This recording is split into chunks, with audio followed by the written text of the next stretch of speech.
রাসূল সাল্লাল্লাহু আলাইহি সাল্লাম বলেছেন যে আল্লাহ পাক বলছেন যে ইন্নাল্লাহা তাইয়্যিব লা ইয়াকবালু আলা তাইয়্যিব।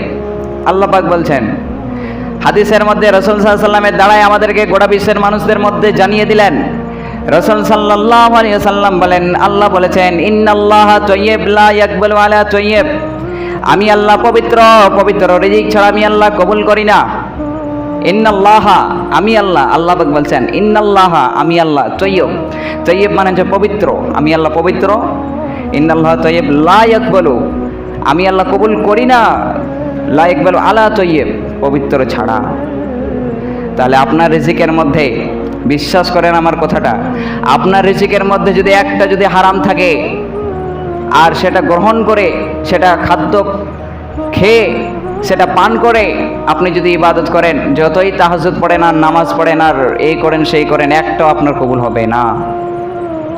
শুধুমাত্র যদি আপনার রিজিকের মধ্যে যদি হারাম খাদ্য থাকে, তাহলে হারাম থাকলে আপনার ইবাদত কবুল হবেই না, হবে না, দোয়াও কবুল হবে না, কোনো দিন আপনার আল্লাহ আপনার কথা শুনবে না। ডাকতেই থাকেন, শুনবে ঠিকই, বাট কবুল করবে না।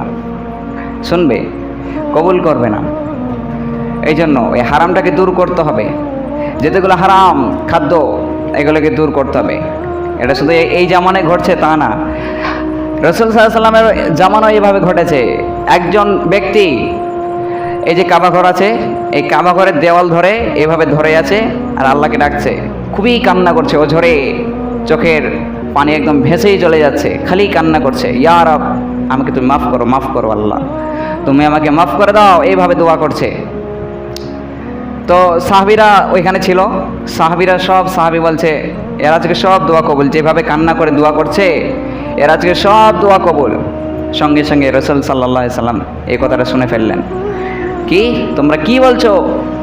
ওই ব্যক্তির দোয়া কবুল কখনোই না। ওয়া মাতাআমুল হারাম, ও যা খাদ্য খায় সেটা হারাম।